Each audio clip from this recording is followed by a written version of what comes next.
Meus amados e queridos irmãos, graça e paz, aqui quem fala é o seu amigo, o pastor Reinaldo Ribeiro.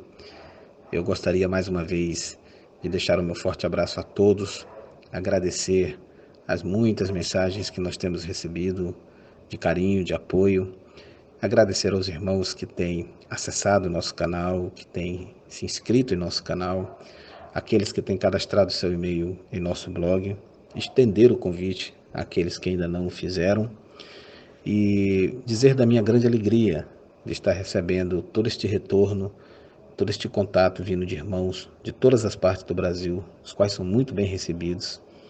Quero agradecer aos irmãos pelas mensagens, pelas perguntas, são muitas que chegam pedindo esclarecimento acerca de questões bíblicas e questões relacionadas à cristandade.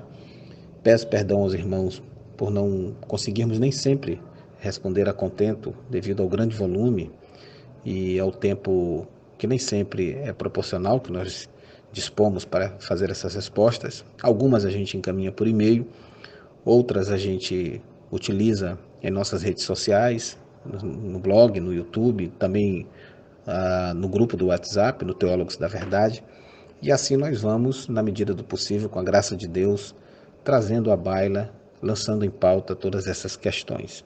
Muito obrigado aos irmãos por confiarem em nosso ministério e por dividirem conosco essas dúvidas, essas angústias que também são nossas, uma vez que pertencemos ao mesmo corpo. E hoje, graças a Deus, temos aqui mais um tema de grande importância e relevância, e por que não dizer de grande polêmica: a perseverança para a salvação. O homem é salvo por decreto unilateral de Deus ou ele precisa perseverar até o fim para ser salvo? E aí vem aquela velha pergunta de sempre: uma vez salvo, salvo para sempre? Bom, vamos começar com a leitura de Gálatas, capítulo 5, versículo 4. Gálatas 5, 4 diz assim, irmãos: vocês que procuram ser justificados pela lei, separaram-se de Cristo, caíram da graça. Isso mesmo, cair da graça. Meus amados, se há uma linguagem forte o suficiente para esvaziar qualquer dúvida sobre a possibilidade da perda da salvação, no meu ponto de vista, é o cair da graça. E como nós vimos, um texto que diz que alguém se separou de Cristo só pode existir se este alguém um dia esteve ligado a Cristo, sendo um com ele. Somente duas pessoas que um dia foram casadas podem se separar. Eu tenho certeza que você concorda comigo. Se João nunca foi casado com Maria, então ele pode se separar dela? Não pode se separar dela. Se aqueles Gálatas nunca tivessem tido um real relacionamento com Cristo, Paulo jamais teria dito que eles se separaram de Cristo. Assim também, irmãos, da mesma forma que se João se separa de Maria e ele não está mais com ela, alguém que se separa de Cristo também não está mais com ele. A linguagem ela implica em alguém que era uma só carne com Cristo, que tinha um relacionamento com ele, que estava ligado ao corpo, mas que se separou, deixando tudo isso para trás. Para ser mais claro, a linguagem implica na perda da salvação, que uma vez já se teve. Se separar de Cristo é se separar da salvação, porque Ele é a nossa salvação. Essas pessoas que se separam de Cristo, para Paulo, caíram da graça, como lemos em Gálatas 5,4. Eles não poderiam cair da graça, irmãos, se eles não estivessem na graça outrora. A linguagem, mais uma vez, denota que eles tinham aceitado a graça, porque somente desta forma eles poderiam cair dela. Se eles tinham aceitado a graça, isso significa que eles eram salvos. Eles só caíram porque estavam de pé. E ao caírem da graça, se apartaram dela. Não é preciso dizer que sem a graça não há qualquer salvação, porque nós somos salvos pela graça, como está em Efésios 2, de 8 a 9. Da mesma forma, irmãos, um time que caiu da Série A, ele não está mais na Série A. Alguém que caiu da graça não está mais nela. E se não está mais na graça, não está mais salvo, porque é a graça que nos salva. Uma pessoa salva à parte da graça não tem sentido algum. Novamente, é uma linguagem que expressa a possibilidade clara de perder a salvação, desde que concordemos que somos salvos pela graça. Essa possibilidade de cair da graça é também o que levou Pedro a escrever: mantenham-se firmes na graça de Deus. 1 Pedro 5,12. Se aquele que foi uma vez salvo pela graça não pode se apartar desta graça de jeito nenhum até o fim da vida, como creem alguns, não haveria qualquer sentido em Pedro dizer para se manter firme na graça de Deus. Se temos que nos manter firmes, é porque existe a possibilidade de não nos mantermos firmes, o que significa cair. Manter-se firme, irmãos, é condicional e nunca incondicional. Deus salva pela graça, mas é possível que alguém não se mantenha na graça ao deixar de exercer fé, que é a ponte que nos liga à graça. Confira Romanos 5, de 1 a 2 e novamente Efésios 2, 8. E o autor de Hebreus também coloca muito bem a possibilidade de alguém se excluir da graça quando ele afirma: cuidem que ninguém se exclua da graça de Deus. Olha só, se exclua. Que nenhuma raiz de amargura brote e cause perturbação, contaminando a muitos. Hebreus capítulo 12, verso 15. É possível que alguém que está na graça de Deus permaneça firme nela ou se exclua dela. É o que o texto diz. É possível que alguém caia dela ou permaneça de pé. A perseverança nunca foi incondicional. Não há nenhum lugar na Bíblia que diga que aquele que foi uma vez salvo pela graça não pode cair dela ou ser excluído dela. O testemunho bíblico unânime ressoa o contrário. É exatamente em função da possibilidade de alguém não continuar na graça de Deus que Paulo e Barnabé disseram: despedida a congregação, muitos dos judeus e estrangeiros piedosos convertidos ao judaísmo seguiram Paulo e Barnabé. Estes conversaram com eles, recomendando-lhes que continuassem na graça de Deus. Atos 13:43. Agora eu lhes pergunto, irmãos, há sentido em recomendar algo se este algo irá acontecer inevitavelmente, sem qualquer possibilidade do contrário? Há sentido em exortar a permanecer na graça se não há chances de não permanecer? Não, não há. A exortação só ganha um sentido se há a possibilidade de alguém se excluir da graça, o que de fato implica em perder a salvação, já que ninguém é salvo longe da graça. As explicações calvinistas, irmãos, elas não conhecem, evidentemente, o relato, a colocação feita pelos Gálatas, que não haviam perdido a salvação, mas somente a verdadeira santificação, que também vem pela graça e não pela lei. O problema, com um ponto de vista, uma perspectiva como essa, é um problema duplo. Primeiro porque ele não trabalha com o fato da exclusão da graça. Então, para alguém excluído da graça, como os Gálatas lá em 5:4, permanecer salvo mesmo assim, eles teriam que inventar um evangelho onde a graça não é mais um fator determinante para a salvação, mas somente para a verdadeira santificação, né? Ou seja, eles teriam que assassinar o evangelho. Então, essa perspectiva calvinista de que essa graça tem que ser interpretada como santificação não tem qualquer fundamento. Além disso, a perda da santificação sempre implicou também na perda da salvação, porque Jesus disse que se eu não os lavar, vocês não têm parte comigo, João 13:8. O autor de Hebreus foi ainda mais claro ao dizer que sem santificação ninguém verá o Senhor, Hebreus 12:14. Alguém será salvo e proibido de ver a Deus? Será que há essa possibilidade? É evidente que não. Os que não verão a Deus são os condenados. Sem santificação, ninguém verá a Deus. Sem santificação, ninguém vai ser salvo. Então, perder a santificação e permanecer com a salvação é algo que pode parecer cabível na cabeça de um calvinista, mas é completamente repudiável à luz da Bíblia. Quero também ler para os amados 1 Timóteo 1, 19 e 20. 1 Timóteo 1, 19 e 20 está escrito: mantendo a fé e a boa consciência que alguns rejeitaram, e por isso naufragaram na fé. Olha só, grave isso na sua mente, naufragaram na fé. Entre eles estão Himeneu e Alexandre, os quais entreguei a Satanás para que aprendam a não blasfemar. Texto forte, porém muito claro. Quem leu o capítulo 3 deste livro, meus irmãos, ao invés de pular direto para este capítulo, deve ter notado a analogia bíblica da salvação em Cristo como um navio, onde os crentes salvos eles estão sendo dirigidos pelo Senhor a Jerusalém eterna. Isso foi representado no Antigo Testamento pela arca, que salvou do dilúvio Noé e a sua família. E hoje é representado pela igreja, que guarda os cristãos da condenação proclamada no mundo. A igreja ela é como a arca, ela é como um navio.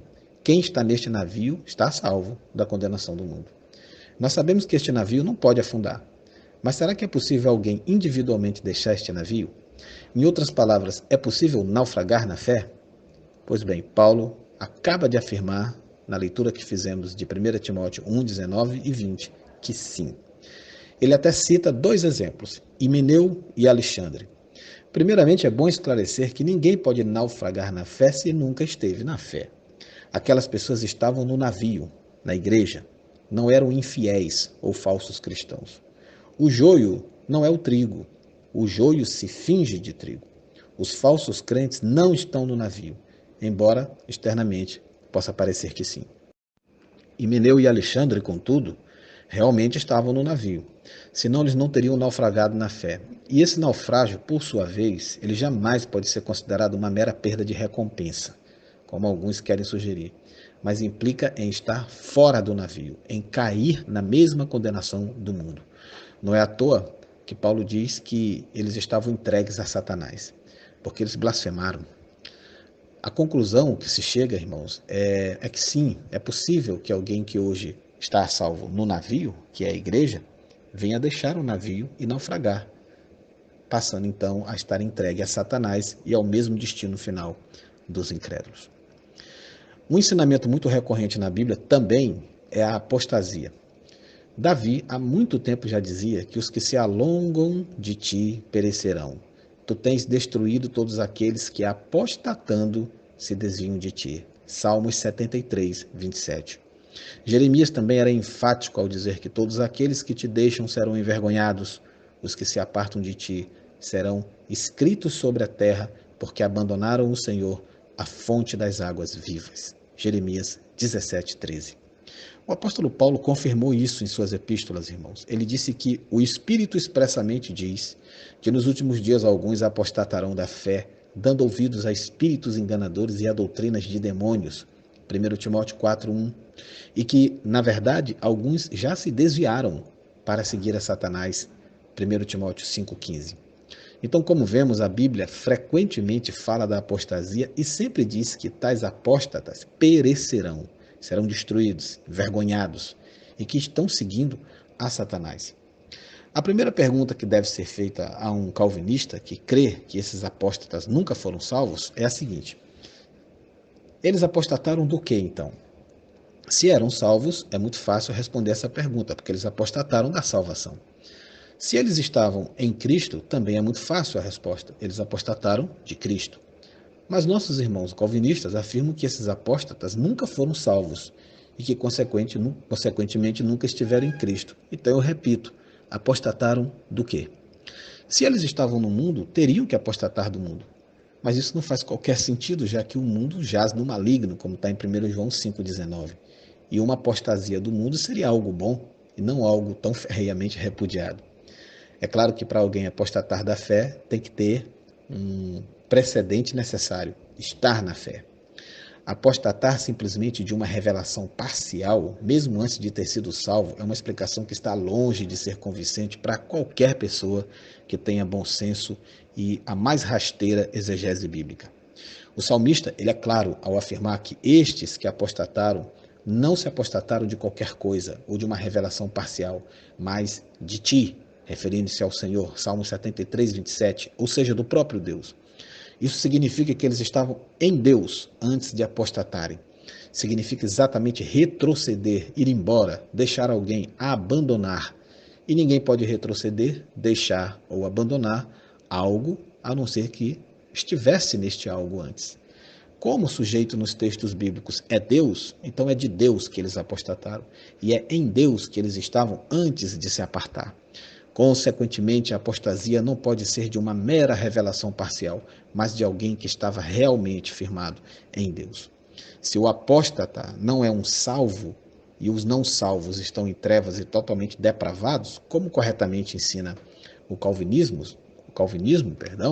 então teríamos que entender tais textos como dizendo que algum cego, surdo e mudo espiritual em estado de total depravação e absolutamente incapaz de iniciar um relacionamento com Deus, apostatou dele. Ou seja, que alguém que nunca teve um relacionamento real com Deus, abandonou Deus. sinceramente, há possibilidade de alguém compreender e aceitar um absurdo desses? Tais apóstatas teriam se apostatado de algo, mas com certeza não seria de Deus, com quem eles não tinham um relacionamento antes. Se eles eram joio, certamente não teriam se apostatado da fé, como diz 1 Timóteo 4:1, porque eles não estavam na fé para poder apostatar dela. A fé verdadeira, a fé real, é trilhada por pessoas já regeneradas e salvas pelo Espírito Santo. É absurdo, para não dizer ridículo, afirmar que a apostasia não implica na perda da salvação. Seria um termo desnecessário e com pouco ou nenhum significado se estivesse se referindo apenas a pessoas que nunca foram de fato salvas. Eu quero também fazer menção aqui às igrejas do Apocalipse, porque o Apocalipse ele também é repleto de citações às igrejas onde a possibilidade da perda da salvação é visível e patente. A igreja de Éfeso, por exemplo, para ela, Jesus fez a seguinte afirmação. Isso está em Apocalipse 2, vamos ler, 2, de 3 a 5. Você tem perseverado e suportado os sofrimentos por causa do meu nome e não tem desfalecido. Contra você, porém, tenho isto. Você abandonou o seu primeiro amor. Lembre-se de onde caiu. Arrependa-se e pratique as obras que praticava no princípio. Se não se arrepender, virei a você e tirarei o seu candelabro do seu lugar. Os cristãos de Éfeso, irmãos, eles não eram pessoas não salvas. Você vai concordar comigo. Eles estavam perseverando na fé sem desfalecer, é o que está escrito no versículo 3. Contudo, isso não impediu o Senhor de ter aberto a possibilidade da apostasia a eles, dizendo-lhes que poderiam não se arrepender e que, neste caso, tiraria o seu candelabro do seu lugar.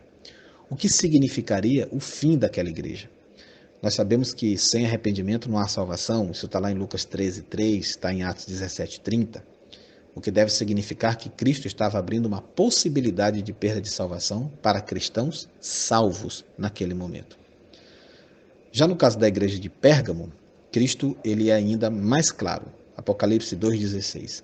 Portanto, arrependa-se, senão virei em breve até você e lutarei contra eles com a espada da minha boca. Ele não estava falando, irmãos, a falsos cristãos, porque ele tinha acabado de dizer que você permanece fiel ao meu nome e não renunciou à sua fé em mim. Versículo 13. Mesmo assim, havia a possibilidade de não se arrependerem de seus pecados e serem condenados. A linguagem figurada de Cristo sobre lutar contra eles com a espada da minha boca é uma alusão a Apocalipse 19:21, onde é registrado que os demais foram mortos com a espada que saía da boca daquele que está montado no cavalo, e todas as aves se fartaram com a carne deles. É obviamente uma linguagem de condenação, e claro que não pode ser uma linguagem de salvação. No caso da igreja de Tiatira, Apocalipse 2:21 e 22, dei-lhe tempo para que se arrependesse da sua imoralidade sexual, mas ela não quer se arrepender. Por isso vou fazê-la adoecer e trarei grande sofrimento aos que cometerem adultério com ela, a não ser que se arrependam das obras que ela pratica. Mais uma vez, aqui o Senhor estava falando a pessoas salvas, dizendo que conheço as suas obras, o seu amor, a sua fé, o seu serviço, a sua perseverança e sei que você está fazendo mais agora do que no princípio. Isso está no versículo 19. Mesmo assim, o arrependimento é colocado como sendo condicional e a possibilidade de eles não se arrependerem dos pecados cometidos estava aberta, junto à condenação que aconteceria neste caso. Para a igreja de Sardes, temos algo semelhante, Apocalipse 3:3. Lembre-se, portanto, do que você recebeu e ouviu, obedeça e arrependa-se. Mas se você não estiver atento, virei como ladrão e você não saberá a que hora virei contra você. Irmãos, Paulo disse que Cristo viria como um ladrão para os ímpios e não para a igreja. Isso está lá em 1 Tessalonicenses 5, de 4 a 5. Jesus diz aqui que se eles não se arrependessem, ele viria contra eles como um ladrão, significando com isso que eles incorreriam na mesma condenação dos ímpios no último dia. A possibilidade da perda da salvação estava aberta até mesmo para aquelas igrejas que estavam bem e que só receberam elogios, como a igreja de Filadélfia, que guardou a minha palavra de exortação e perseverança, como está em Apocalipse 3:10. Mesmo assim, Jesus deixou aberta a possibilidade deles perderem a sua coroa. Retenha o que você tem, para que ninguém tome a sua coroa. Apocalipse 3:11. Tudo isso nos mostra que, na visão bíblica, a perseverança nunca foi incondicional, como ensinam nossos irmãos calvinistas, onde, uma vez salvo, se estaria salvo para sempre, e onde não há nada que possa fazer com que o crente perca a sua salvação. As cartas às 7 igrejas anunciam um fato amplamente ressaltado em toda a Bíblia, de que é possível perder a salvação e que a permanência até o fim não é mais que condicional. O ensino de que a perseverança é condicional, ele é expresso várias vezes ao longo da Sagrada Escritura. Nossos irmãos calvinistas creem na incondicionalidade da perseverança, da mesma forma que creem na eleição incondicional, ou seja, que todos os salvos irão perseverar até o fim e que isto é incondicional, que não depende do homem em nenhuma medida. Ele sempre estará perseverando, que nunca cairá ao ponto de perder sua salvação. A gente sabe qual é a finalidade, qual é o objetivo do ensino calvinista. Se analisássemos 1 milhão de casos de pessoas que foram salvas uma vez, nestes 1 milhão de casos, todas elas teriam sempre perseverado até o fim. Nenhuma delas teria perdido a fé, nenhuma delas teria apostatado, nenhuma delas teria caído. Os que caem para eles são sempre aqueles que nunca foram salvos. A perseverança é incondicional, porque só assim o crente não pode perder a salvação. Este ensino calvinista, contudo, não encontra base nas Escrituras, porque a Bíblia sempre apresenta a perseverança como sendo algo condicional e sempre mostra o outro lado da moeda, que é a possibilidade de não perseverar até o fim. Em 1 Coríntios, por exemplo, o apóstolo Paulo disse: por meio deste evangelho vocês são salvos, desde que se apeguem firmemente à palavra que lhes preguei. Caso contrário, vocês têm crido em vão. 1 Coríntios 15, 2. Eles eram salvos por meio do evangelho, mas o apóstolo disse, desde que. A salvação final, como está implícito neste e em outros textos, ela é condicional ao apego firme à palavra até o fim. A salvação deles não era absolutamente garantida sob qualquer circunstância, meus irmãos. Eles eram salvos e permaneceriam assim sob uma condição. Que condição era essa? O apego à palavra. Essa condição não seria bem uma condição se a promessa da perseverança fosse incondicional. Uma condição incondicional é uma impossibilidade lógica e uma contradição de termos. A declaração faz presumir a possibilidade da falta da perseverança e da consequente perda da salvação. Para a igreja de Sardes, temos algo semelhante, Apocalipse 3:3. Lembre-se, portanto, do que você recebeu e ouviu, obedeça e arrependa-se. Mas se você não estiver atento, virei como ladrão e você não saberá a que hora virei contra você. Irmãos, Paulo disse que Cristo viria como um ladrão para os ímpios e não para a igreja. Isso está lá em 1 Tessalonicenses 5, de 4 a 5. Jesus diz aqui que se eles não se arrependessem, ele viria contra eles como um ladrão, significando com isso que eles incorreriam na mesma condenação dos ímpios no último dia. A possibilidade da perda da salvação estava aberta até mesmo para aquelas igrejas que estavam bem e que só receberam elogios, como a igreja de Filadélfia, que guardou a minha palavra de exortação e perseverança, como está em Apocalipse 3:10. Mesmo assim, Jesus deixou aberta a possibilidade deles perderem a sua coroa. Retenha o que você tem, para que ninguém tome a sua coroa. Apocalipse 3:11.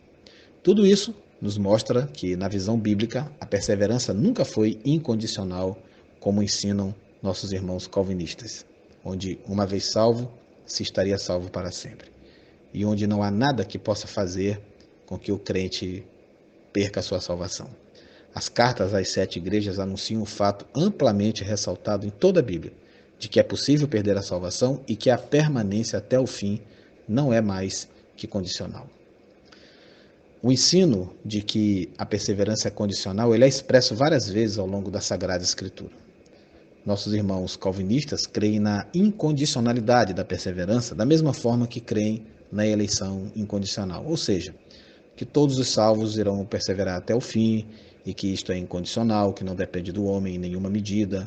Ele sempre estará perseverando, que nunca cairá ao ponto de perder sua salvação. A gente sabe qual é a finalidade, qual é o objetivo do ensino calvinista.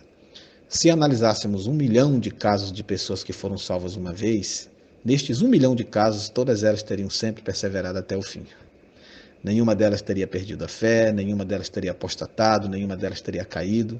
Os que caem para eles são sempre aqueles que nunca foram salvos. A perseverança é incondicional, porque só assim o crente não pode perder a salvação. Este ensino calvinista, contudo, não encontra base nas Escrituras, porque a Bíblia sempre apresenta a perseverança como sendo algo condicional e sempre mostra o outro lado da moeda, que é a possibilidade de não perseverar até o fim. Em 1 Coríntios, por exemplo, o apóstolo Paulo disse: por meio deste evangelho vocês são salvos, desde que se apeguem firmemente à palavra que lhes preguei. Caso contrário, vocês têm crido em vão. 1 Coríntios 15, 2. Eles eram salvos por meio do evangelho, mas o apóstolo disse: desde que. A salvação final, como está implícito neste e em outros textos, ela é condicional ao apego firme à palavra até o fim. A salvação deles não era absolutamente garantida sob qualquer circunstância, meus irmãos. Eles eram salvos e permaneceriam assim sob uma condição. Que condição era essa? O apego à palavra. Essa condição não seria bem uma condição se a promessa da perseverança fosse incondicional. Uma condição incondicional é uma impossibilidade lógica e uma contradição de termos. A declaração faz presumir a possibilidade da falta da perseverança e da consequente perda da salvação. Em Colossenses 1, 22 e 23, o mesmo apóstolo Paulo também faz a seguinte afirmação: mas agora ele os reconciliou pelo corpo físico de Cristo, mediante a morte, para apresentá-los diante dele santos, inculpáveis, livres de qualquer acusação, desde que continuem alicerçados e firmes na fé, sem se afastarem da esperança do Evangelho que vocês ouviram e que tem sido proclamado a todos os que estão debaixo do céu. Mais uma vez, vemos aqui o mesmo princípio que vimos no outro texto, a condicionalidade da perseverança. Seria inócua a exortação a não se afastar da esperança do Evangelho se esse afastamento e consequente perdição, irmãos, fosse algo impossível de acontecer.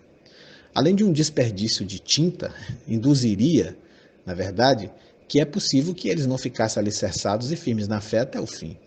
O simples fato de Paulo fazer ressalvas à declaração inicial de que eles eram salvos já deveria ser suficiente para mostrar que a perseverança não é incondicional. O autor de Hebreus, que muito provavelmente foi Paulo, ele segue o mesmo conceito quando ele diz: mas Cristo é fiel como filho sobre a casa de Deus, e esta casa somos nós, se é que nos apegamos firmemente à confiança e à esperança da qual nos gloriamos. Hebreus 3:6. Paulo também faz o mesmo quando ele diz: portanto, irmãos, empenhem-se ainda mais para consolidar o chamado e a eleição de vocês, pois se agirem dessa forma, jamais tropeçarão, e assim vocês estarão ricamente providos quando entrarem no reino de nosso Senhor e Salvador Jesus Cristo. Eu peço perdão, não foi Paulo, foi Pedro que fez essa afirmação em 2 Pedro, capítulo 1, verso de 10 a 11. Judas, ele também nos mostra que não basta estar no amor de Deus, é preciso se manter neste amor. Judas 1, 21. Conservai-vos a vós mesmos no amor de Deus, esperando a misericórdia de nosso Senhor Jesus Cristo para a vida eterna. A conclusão inferida destes e de outros textos semelhantes é a de que a perseverança, longe de ser incondicional, ela é sempre apresentada de modo a presumir que é possível que alguém não persevere e, consequentemente, que não seja salvo. Isto chamamos de perseverança condicional, porque ela depende da fé do início até o fim. E é possível que alguém não exerça a fé até o último momento, abrindo assim a possibilidade da salvação não ser mantida. E um assunto, irmãos, que quase nunca é tocado por nossos irmãos calvinistas e por motivos óbvios, é o livro da vida, onde está o nome de todos os salvos. Se Deus risca o nome de alguém do livro da vida, isso significa que uma pessoa salva está sendo tirada do rol dos que obterão a vida eterna e, consequentemente, perdendo a salvação. Assim sendo, meus amados, se essa proposta que eu lhes apresento é verdadeira, nós devemos encontrar algum tipo de descrição bíblica onde um nome é retirado do livro da vida. Por outro lado, se aquilo que afirmam nossos irmãos calvinistas for verdadeiro, nós não devemos encontrar nenhuma descrição assim, ou teríamos que esperar citações dizendo que é impossível que um nome seja retirado do livro. Mas veja o que está escrito em Salmos 69, 28. O livro da vida aparece desde o Antigo Testamento e desde aquela época já estava explícita a ideia de que Deus tira nomes do livro. Sejam eles tirados do livro da vida e não sejam incluídos no rol dos justos. Ora, irmãos, se Moisés, o autor do Pentateuco, cresse que era impossível que Deus tirasse algum nome do livro da vida, ele jamais teria pedido isso. Lá em Êxodo 32, 32 e 33. Você precisa ler esse texto. Êxodo 32, 32 e 33. Agora, pois, perdoa o seu pecado, senão risca-me, peço-te, do teu livro que tens escrito. Então disse o Senhor a Moisés: aquele que pecar contra mim, a este riscarei do meu livro. Como vemos, irmãos, ao invés de Deus responder a Moisés dizendo que nunca tiraria alguém do livro, porque aqueles que estão no livro já estão predestinados para estar lá, ele diz expressamente o contrário, que aquele que pecar contra ele teria o seu nome riscado. É explícito e claro que é possível que um nome seja retirado do livro da vida. A ideia de que nome nenhum pode ser retirado do livro da vida é estranha às Escrituras e só foi inserida no pensamento de alguns em função de suas crenças calvinistas que não admitem algo como isso. No Apocalipse, irmãos, João reflete o mesmo pensamento quando ele afirma lá em Apocalipse 3:5: o que vencer será vestido de vestes brancas, e de maneira nenhuma riscarei o seu nome do livro da vida, e confessarei o seu nome diante do meu Pai e diante dos seus anjos. A ideia, novamente, é a de que é possível um nome ser riscado do livro, o que é necessário vencer para não ter o nome riscado. Se fosse impossível que um nome fosse riscado, jamais Jesus teria dito que o que vencer não teria o nome riscado. Seria uma redundância desnecessária. A afirmação presume que nomes podem ser riscados. Portanto, de modo implícito e também explícito, tanto no Antigo como no Novo Testamento, vemos atestando a possibilidade de um nome ser riscado do livro da vida. Desde Moisés, lá em Êxodo 32, passando por Davi, lá em Salmos 69, até João, em Apocalipse 3:5, este pensamento é absolutamente claro e inquestionável. Nomes seriam tirados do livro da vida. Salmos 69, 28, riscados do meu livro, Êxodo 32, 32, e somente o que vencer é que não teria seu nome riscado, Apocalipse 3:5. Impressiona que mesmo diante dessas evidências tão claras na Bíblia, ainda hajam pessoas que se oponham a este ensino e creiam que Deus não risca ninguém do seu livro ou que jamais se diz que Deus apagará o nome de alguém do livro da vida. Na verdade, espera-se isso de principiantes no estudo da Bíblia e não de teólogos, como alguns afirmam ser ao analisarem esse tipo de questão. Infelizmente, meus amados, nós não temos tempo aqui para abordar as referências bíblicas muito mal interpretadas por nossos irmãos calvinistas, algumas já batidas, conhecidas, porque eles sempre citam os mesmos textos, nas quais eles tentam sustentar o oposto a tudo que dissemos aqui. Eu mesmo disponho por alto, de cabeça, de mais de 40 referências bíblicas, do Gênesis até o Apocalipse, que claramente indicam que o cristão pode perder a sua salvação e que ele deve perseverar em santidade e obediência para alcançá-la.